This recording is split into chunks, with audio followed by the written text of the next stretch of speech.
namni gaafa challenge isin mudatu jireenyi keessan gaafa qoramu dhugaa dubbachuu fi miidhagaa deemtu dubbiin keessan miidhagaa jireenyi keessan miidhagaa akkaataan deddeebii keessan hin miidhagaa dubbattanillee isinirraa bareeda namoonni jireenya biyya lafaa kana keessatti karaa fuulatiinis karaa fooniitis yeroo qoramanii qorumsa sana keessa yeroo ba'anitti waan baay'ee baratanii bahu waan ashamaa kabajamoo fi jaallatamoo hordoftoota YouTube koomara keessaniif nagaanii faraarrii gaarummaan Kiristoos haalaaf mana bakka jirtetti isiniif haa baay'eetu isinii jechuun jaalladha obboloota akkam jirtu akkam yeroo kana keessa galata waaqayyo ana obboleettiin keessan baay'ee nagaa godha karaaf kallattii hundumaan baga nagaanii faraarrii gaarummaan Kiristoos isinii baay'eete isinii jechuun jaalladha obboloota ko egaa viidiyoo gan hojjedhe YouTube kanarra baay'ee tokko tureera jechuudha sababootuma garaagaraati jechuudha.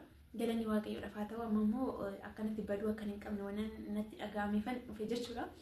Abdiin kutinaa jireenya keessan keessatti wanti baay'een akkana isin yaaddan akkasuma karoorsitan yoo ta'uu baate yoo abdiin kutatinaa dhugaa dubbachuu fi namni waa'ee kufaatii yookaan immoo namni qorumsa argee jireenya isaa gara boriitii fi of eeggata jechuudha.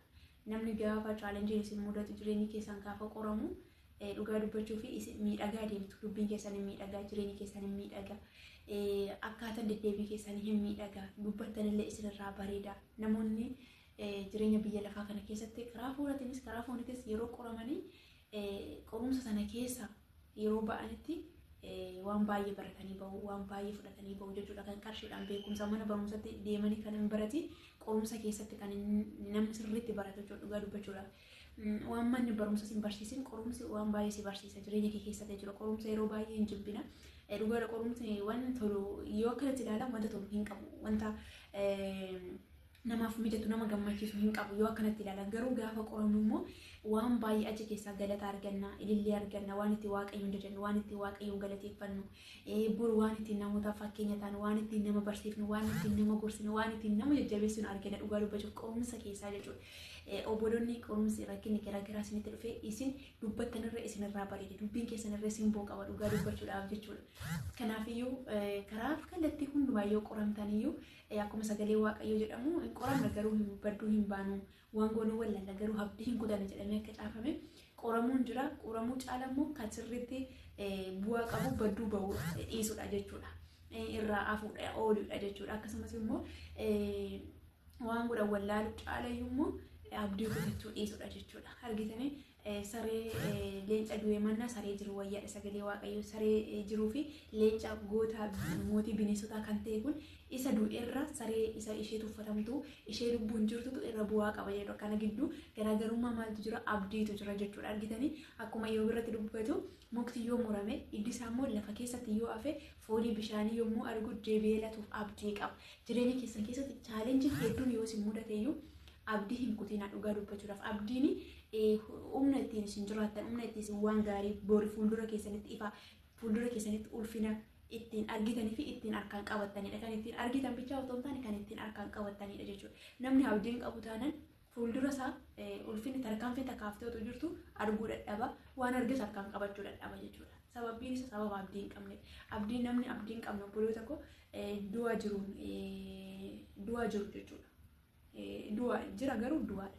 Namni du'aani waan godhaa waan hojjedhaa boru kanan arga jedhee yaadu. Namni abdii kutis akkasuma jechuudha. Namni abdii kuteera taanaan boru jiraachuun barbaadu boris hin yaadu. Boru maal akka ta'uuf jiru arguus hin hawwuus arguufis hin dhamahu jechuudha. Abdii kutateera taanaan namni tokko walumaan qabatti abdii qabaachuun maallaqa hedduu qabaachuu caala dhugaa dubbachuudhaaf. Abdii qabaachuun waan biyya lafaa badhaadhummaa biyya lafaa kana hedduu qabaachuu caala. Namoonni baay'een otoo wanti tokko isaanitti hin badin yeroo isaan lubbuu isaaniitti murteessitan argitanii beektan yeroo isaan jireenya isaanii jibban yeroo isaan waan nuyi namni waan isaan qaban isaan hin qabne akka isaanii ta'uu barbaada akka isaanii waan sana qabaachuu barbaadu namni waan sana qabu immoo yeroo inni abdii kutatu hin argina yeroo baay'ee jireenya keenya keessatti wantoonni akkanaa isin mudateera jedhee yaada namoonni akkanaa jechuudha. Kana kun garaagarummaan kana gidduu jiru maalidha abdii inni hin qabne sun isa sana argachuuf abdii qaba tattaaffata hin hawwa jechuudha. Namni abdii kute koo waallee hin hawwu obboloota koo waallee hin hawwullee hin karoorturre hin abjootullee jechuudha abdii kutateera taanaan namichi waan namni hin qabne sun qabu immoo jireenya isaa jibbee yeroo inni abdii kutatu yeroo inni burii isaa suruma hin yaadne hin karoorsine hin argine jechuudha. Kanaaf abdii waan guddaadha.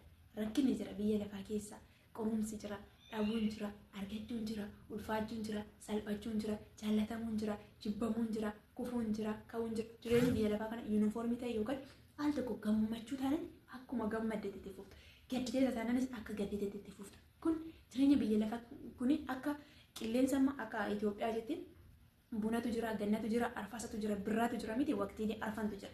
Waqtiileen arfan kuni bifa garaagaraa qabu, amala garaagaraa qabu, qilleensa garaagaraa qabu. Aduun bunaatii fi aduun gannaa tokko miti. Arfaasaa fi birraan tokko miti. Kun hundinuu garuu ganni amma fee dhoqqaa'u amma fee galaanna guute firoota illee gargar kutuyyuu lafa dhoqqeessuyyuu biyyoo haree deemuyyuu lolaa namarra yaasuyyuu ganni bu'aa guddaa qaba. Ganni jireenya ilma namaaf barbaachisaadha jechuudha. Yoo akkanatti ilaallu kun ganna amma fakkeenya deemsaaf namatti hin tolu. Fira gaafachuu hin dandeessu. Bakka barbaadde ariifattee deemuu hin dandeessu. Sababni isaa dhoqqeedha.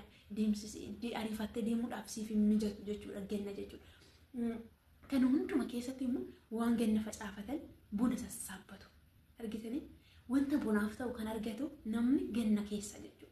Gannuma namatti hin tolle sana keessa, gannuma rakkisaa sana keessa, qorri isaa, dhoqqeensaa, bokkaansaa waan meeqa jechuudha. Argitanii kanaaf biyya lafaa kana keessatti yeroo qoramnullee yeroo jireenyi keenya wal nurratti wal jijjiiru akkana karoorsanii akka yaadneefaa yeroo nu ta'uu didu waan boru fuula keenya dura jiru waan gaariitiif nu qopheessa. Boru kan galaa jireenya keenya galaa jireenya keenya itti qopheessa. Qorumsa keessatti galaa boru jireenya keenya ittiin miidhagfannu, jireenya keenya ittiin qajeelfannu, jireenya keenya ittiin tottolfannu nuuf qopheessa jechuudha qorumsa obboloota koo. Kanaafiyyuu hunduma caala qorumsa jiraateyyuu abdii hin kutatina. Dhugaa dubbachuuf abdii hin kutatina.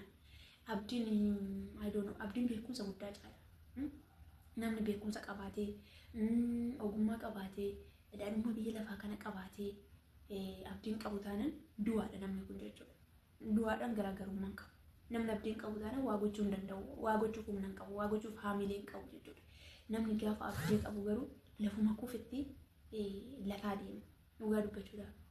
Guyyaa tokko akka qabu, guyyaa tokko akka isaa darbu, guyyaa tokko gaddi kun darbee gammachuu, rakkinni kun darbee bal'inni akka dhufu, gaafa yaadu, gaafa abdii godhatu bakka jireenya qara qoramaa jiru kana sirriitti dhandhamata jechuudha. Sababiin isaa lammaffaa deebi'ee akka hin jiraanne waan beekuuf jechuudha.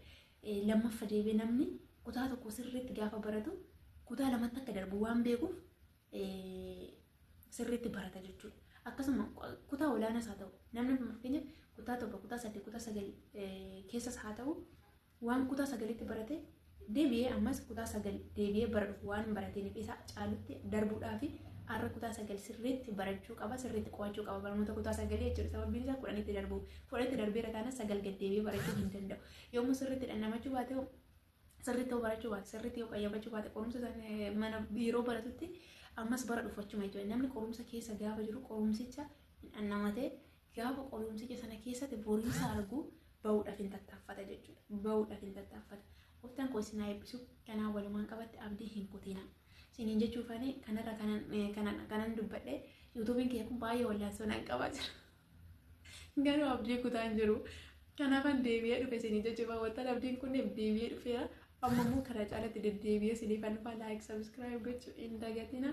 Waaqayyoon bara keessan jireenya keessan haa eebbisu. Dukkana booddee ifatu jira waan ta'eef gara fuula duratti adeemurra oomtuu gara booddeetti nu deebisu. Shaaloom.